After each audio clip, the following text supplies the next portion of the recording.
Hello, today I am doing the mid-year Freakout book tag. I did this tag last year as well. Now I'm going to do it for 2026. In fact, I'm using the same notebook I was using last year. Since then, I filled that one up and have been using this one, though this one's almost done. But since I had the questions on this one, I figured I would just use this so I wouldn't have to rewrite the same notes. I just wrote down different answers. I still had some space there for them. For me, I seem to do this tag somewhere in the middle of June. Question 1 is best book you've read so far this year. Currently, that is definitely Good Different by Maggie and Kuyat. That could change in the future, though, because I've got some books on my TBR that I'm hoping to get to this year, some of which I'm sure I will, that I think I'm going to like a lot. But you don't know until you've read the whole thing. But yeah, Good Different I just read really recently. One of my last few videos should be my review of it if you'd like to hear more about it. Question 2 is best sequel you've read so far this year. I haven't really read a lot of sequels, so my answer for this is the Heartstopper Yearbook by Alice Oseman, which isn't exactly a sequel. I mean, it's part of the Heartstopper universe. It's kind of just like a extra book to go along with it. It's not a story, it's more of information and artwork and stuff, but I felt that that was the closest thing I could come up with as an answer for this one. But I did enjoy it, so it fits with the word best. Question 3, new release you haven't read yet but want to. I will say a really recent release, Love Shots by Travis M. Riddle, that was released towards the end of May. I look forward to reading that. Will it be before the end of this year? Maybe. It does seem maybe like a good book to read in the summer, though it is about 500 pages, so I'm a little intimidated, but based on what I've read from the author before, I'll probably like it. It'll probably be at least 4 stars for me. Shouldn't be any lower, but I will have to read it to find out. Question 4, most anticipated release for the second half of the year. Going to mention Heartstopper again, I'm definitely going to say the 6th and final volume of Heartstopper. That is coming out at the time of recording this, a little under a month, so I'm very excited for that. I read the first 5 books last year and enjoyed them very much, and so I'm definitely looking forward to reading the conclusion. I've also read the This Winter novella, and I'm going to read the novella Nick and Charlie, but I haven't yet, I think just because that takes place after the main 6, so I'll read that after volume 6. Question 5, biggest disappointment. I don't feel that there have been any big disappointments so far this year, but I wanted to have an answer, so I'm going to say Beyond Me by Annie Donworth Chikamatsu. This is a middle grade novel in verse I read earlier this year about the 2011 earthquakes and tsunami in Japan. It is based on a real story, which is part of what made me enjoy it more and appreciate it more, because I learned more about a real situation that people went through. But I didn't really like the writing style of this compared to other novels in verse. The way it was written made it kind of confusing and hard to follow along with, which novels in verse absolutely should not be. And the book was okay, but I feel that if it weren't based on a real story, I would have liked it less. Maybe would not even have finished it. I did consider DNFing it. I gave the book 3 stars. I don't know if I can really say it was much of a disappointment because I didn't have very high expectations for it in the first place. I was reading a lot of novels in verse recently, so I looked at all the ones my library system had, and if it sounded interesting enough, I checked it out. I hadn't read anything by this author before, so it wasn't like I had high expectations, but the book was just kind of difficult to get through. But it wasn't terrible, and I am glad that I read it. I'm glad that I finished it. But yeah, it just wasn't the best it could be, I suppose. The characters were nice, but there are some books where I love the characters and they have such vibrant personalities, and some where I'm just like, they were okay. I felt like this was a book where they were just okay. And maybe it was just what the book focused on or what was written or how it was written.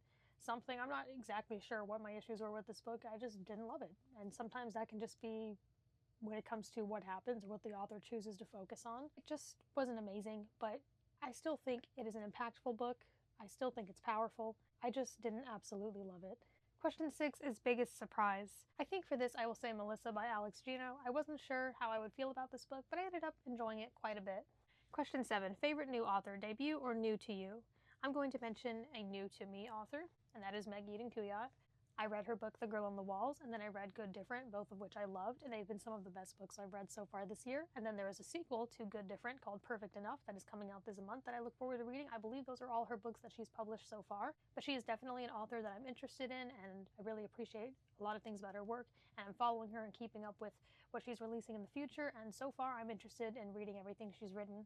So I really enjoy her work. I really enjoy reading from neurodivergent authors. I can relate to them heavily, and I love seeing the way that they are able to write stories that are very interesting and also very important with that representation, and yeah, I'm just really happy to read from them. Question 8 is newest fictional crush. Well, a lot of the books I've read so far this year were middle grade, so I don't quite feel that way about the characters. So for this question, and I think I did something like this last year, I replaced it with maybe favorite love interest or just something like that. So I actually had to look up this character's name because I forgot. But in There's a Cow in My Swimming Pool by Martin Godfrey and Frank O'Keefe, which is middle grade, there is a boy in it named Brent. He's like the cute new neighbor that the main character meets and has a connection with. And they've got some similar family things going on, and they help each other learn things about their feelings. And this book had more depth to it than I was expecting, because just looking at the title and the cover, I thought it was going to be a little silly, but it actually went over things like divorce and things like that, and grief. And so I definitely did not have a crush on this character, as he's like 12 or something, but I did enjoy his interactions with the main character, and he was nice, and yeah, so I liked him. Question 9 is newest favorite character. Well, I really liked Sayla, the main character in Good Different. I could relate to her a lot, and I had a lot of sympathy for her, but it wasn't just like, oh, I feel bad for her, so therefore I like her. It was also, I liked just the journey she went through in the book, the transformation, and the way that she was able to learn who she was and embrace it and see so many good things in herself. I liked the way that she thought and could express herself, and I liked just seeing the way she improved and how caring she was. She was a character who had some struggles, and I would say was working towards overcoming them. And I also liked that as a protagonist, she wasn't perfect. She didn't always do the right thing, which is just realistic. Question 10 is book that made you cry. I'm not sure if any books made me cry, but as for any books that may have had a profound, eye-opening, emotional impact on me, I'll say The Girl on the Walls. I'm mentioning a lot of the same books and authors, but for good reason. They're just good. This book did help me realize things that I may not have otherwise thought when it comes to neurodivergence and family and masking and generational trauma and things like that. So that was the kind of thing, and that's what I love about books, when you may not have thought about it if you hadn't read this. I think that book definitely helped me see things a little differently now. Question 11 is book that made you happy. Again, I'm going to say Good Different. I mean, I've read some other books this year that I enjoyed, some of which were pretty good, but then there are some that are really good. But ultimately, I liked this more than The Girl on the Walls. And The Girl on the Walls, I'd say, is darker and creepier because it is a ghost story. This was more realistic and contemporary. But I mean, ultimately, yeah, the book did make me happy. While I felt a lot of sympathy for the main character, there was also a lot of joy in the book, and hope, and inspiration, and happiness. Question 12 is most beautiful book you've bought so far this year or received. I would say this copy of Change of Plans by Sarah Dessen, her new book that was just released this May. This has pretty edges. I usually don't have books with edges like these because I'm not one to get a new edition of a book just because it's pretty. This just happened to be the copy that was at Walmart, so I got it, having wanted to get a copy of this book, and I just didn't even think about it being at Walmart, but it was, and so that was convenient, because I knew I wanted to get it, and I hadn't pre-ordered it. But yeah, I love the pink, reddish, orange, yellow thing it's got going on here. It's very pretty. Besides that, I mean, the cover is, I'd say it's nice. I like this blue. Overall, it's a pretty nice cover. It's got a nice spine. I think it's a really pretty book. It's also got a bit of holographic stuff going on there. Question 13. What books do you need to read by the end of the year? Well, I guess there aren't any that I have to read for a project or a group or anything like that, but in terms of books I hope to read before the end of the year, there are so many. So I wrote a lot down for this one. I hope to read Solitaire by Alice Oseman, and I think I will. Might still be a little while before I get to it, but that is one of the books I thought I was going to read in January, but then I got caught up with other books and novels and verse and all that. I definitely want to read If He Had Been With Me by Laura Nowlin. I definitely want to get to reading the rest of Harry Potter. I haven't read any of those books in 6 years. The last I read was the 4th. I've still never read the 5th, 6th, or 7th book, so I'm hoping to get to that soon. I want to at least read the next book, or maybe 2 by the end of the year, in the Jekyll series by Travis M. Riddle. I've got the first 3 books up here. I read the first book last year, and I really enjoyed it, but I just have not continued it yet, even though I really want to, so I'm hoping I will at least read the second book within the next few months. Another book I've been really wanting to get to is Hideki Smith Demon Queller by A.J. Hartley.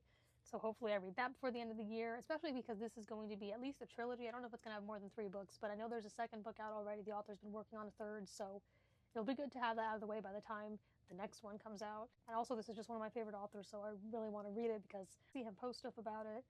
I want to support, I want to read it. It sounds interesting. There are things about it I think I'll like. I haven't read a Sarah Dessen book this year. It's been close to a year now. Like, last year I read her for the first time. I read 3 of her books. I showed you Change of Plans, and I hope I read that this year, or at least sometime. But I also have been interested in reading her book Once and For All. Kind of hoping I'll get to In the Unlikely Event by Judy Blume, Dear Wendy by Anne Zhao, and Sellout by Dan Ozzie. I've had this for over a year, still haven't read it. I feel like I'll probably really enjoy it when I read it, or at least some parts of it. So yeah, those are some of the books I hope to get to this year. I'll probably get to at least a few of them. So that is the mid-year Freakout book tag. Thank you for watching.